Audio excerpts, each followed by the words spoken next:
আসসালামু আলাইকুম গাইস, কি অবস্থা আপনাদের? আশা করি আপনারা অনেক বেশি ভালো আছেন। আমি একটা অনলাইন থেকে ইনকিউবেটর কিনছিলাম, আর ইনকিউবেটরটা কেনার পর প্রায় 3 থেকে 4 মাস হয়ে গেছে। এই কয় মাসের ভিতরে আমি এই যে এইগুলা হাঁসের বাচ্চা দেখতে পাচ্তেছেন এবং কি মুরগির বাচ্চা দেখতে পাচ্তেছেন, এগুলো সবই আমার ওই ইনকিউবেটরে ফুটানো। তো আমি কোয়েলের বাচ্চা ফোটানোর জন্য আমি এই ইনকিউবেটরটা কিনছিলাম। তো কেনার পর আমি কোয়েলের বাচ্চাও ফুটাইছি এবং কি তার পাশাপাশি চীনার হাঁস, পাতি হাঁস এবং কি দেশি মুরগির বাচ্চাও কিন্তু আমি এই ইনকিউবেটর দিয়ে ফুটাইছি।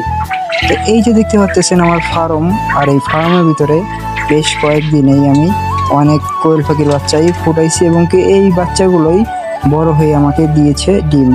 তো এই যে ডিমগুলো দেখতেছেন, এগুলো কিন্তু এই কোয়েল পাখিরই ডিম। আমি সকালবেলায় আরও উঠাইছিলাম, এখন আবার ঢুকলাম যে চিন্তা করলাম যে আপনাদেরকেও দেখাই। তো এইগুলো হলো এই কোয়েল পাখির ডিম। বেশ কয়েকদিন আগেই আমি এই ইনকিউবেটরে কিছু কোয়েলের ডিম দিয়েছিলাম। তো আজকে হলো সেই কোয়েলের ডিম থেকে কোয়েলের বাচ্চা বের হচ্ছে। তো এটা দেখে অনেকটাই ভালো লাগলো। তবে যাই হোক, সবাই আলহামদুলিল্লাহ বলবেন। তো আমার এইখানে দেখতে পাচ্ছেন এই যে ছোট, আমি কিন্তু এই ছোটটা কেনার পর আর বড় ইনকিউবেটর কিনি নাই। তার পাশাপাশি আজকে আমাদের যেই বাচ্চাগুলো পড়তেছে, আমি এখানে কোনো বোর্ডিং সেট আপ করি নাই, সেজন্য আমি একটা ইনকিউবেটর একটা আছে আমার, ওইটা আজকে এগুলো দিয়ে দিব। পরবর্তীতে আজকে আমি আস্তে আস্তে ইনকিউবেটর আর কি, যেটা আর কি বোর্ডিং দিব ওদের, সেটা আর কি ব্যবস্থা করে ফেলবো। তো আপাতত এখানে যদি ওরা থাকে তাহলে আমার ডিমগুলো সবই একবারে আওলা জাওলা করে ফেলবে, সেজন্য আমি আরেকটা ইনকিউবেটরে এগুলোকে দিয়ে দিব। এই যে ইনকিউবেটরটা দেখতে পাচ্ছেন, এটা আমি নিজেই বানিয়েছি। তো বানানোর পর এইটা দিয়ে কিন্তু আমি অনেক ডিম ফুটিয়েছি। তবে যাই হোক, আমার কিন্তু ইনকিউবেটরটা ভালোভাবেই বানানো হয়েছে। তো এখানে আমি কিন্তু অনেক কোয়েল পাখির ডিম দিয়েও কিন্তু অনেক ফুটিয়েছি। তবে হ্যাচিং মোটামুটি ভালো পেয়েছি, যা পাইছি আল্লাহর কাছে অনেক লাখ লাখ শুকরিয়া। তো এইটা আমার খালি ছিল আর কি, এটাও ডিম দিছিলাম, এগুলো ফুটা হয়ে গেছে, সেজন্য আমি এইগুলোকে আপাতত এখানে রাখবো, যেন ওইখানে থাইকে আর কি ডিমগুলোরে ওরা ছড়াছড়ি না করতে পারে। তো এই ক্ষেত্রে আমার এখন এইখানে রেখে আমার আবার করতে হবে ব্রুডিং সেট আপ, কারণ ওদেরকে এখানে বেশিক্ষণ রাখা যাবে না, গা যতক্ষণ শুকাই যাবে আর কি, শুকাবে না ততক্ষণ এখানে রাখতে হবে। দেখতে পাচ্ছেন যে কোয়েল পাখির ডিম থেকে কিন্তু বাচ্চা আরো বার হচ্ছে।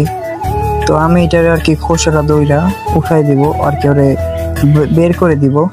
তো আমার এরকম ভাবে অনেকটি ডিম নষ্ট হয়েছে আর কি, অনেক বাচ্চা মারা গেছে। তো আমি দেখি নাই, খোসা উঠাই দি নাই, সেক্ষেত্রে ওইখানে ভিতরেই মরে গেছিল। তো তার জন্য আমি খোসাটা উঠিয়ে দিয়ে ওকে বের করে দিচ্ছি। তো আপনারা যারা এরকম ভাবে আর কি ডিম ফুটান ইনকিউবেটরে, চেষ্টা করবেন যদি দেখেন যে বার হতে পারছে না, তখন আপনারা ওটাকে বের করে দিবেন। যদি না বের করে দেন, সেক্ষেত্রে কিন্তু বাচ্চারা মরার সম্ভাবনা অনেকটাই বেশি। তো এটা দেখতেছি এটার ভিতরে ছাও বের হয়ে গেছে। তো আমার আর কিছু ডিম আছে, এগুলো এইখানে দিছিলাম 105টা। তো আপাতত বড় ইনকিউবেটর আমি এখনো কিনি নাই, তো কেনার পর ওইখানে আরো বেশি করে ডিম দিব। তো আপাতত এটা আর কি টেস্ট করে দেখলাম যে কেমন কি হয়।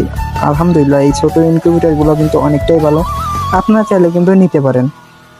আর হ্যাঁ, আপনাদের যাদের কোয়েল পাখির ডিম এবং কোয়েল পাখির বাচ্চা লাগবে, কিংবা ডিম পাড়া কোয়েল লাগবে, আমার সাথে কন্ট্যাক্ট করতে পারেন।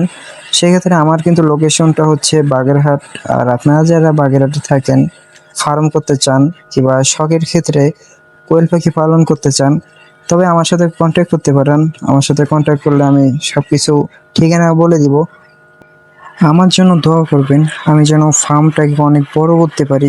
আর হ্যাঁ, আপনারা যারা বেকার বসে আছেন, চাইলে এটা পালন করতে পারেন, ভালোই লাগে।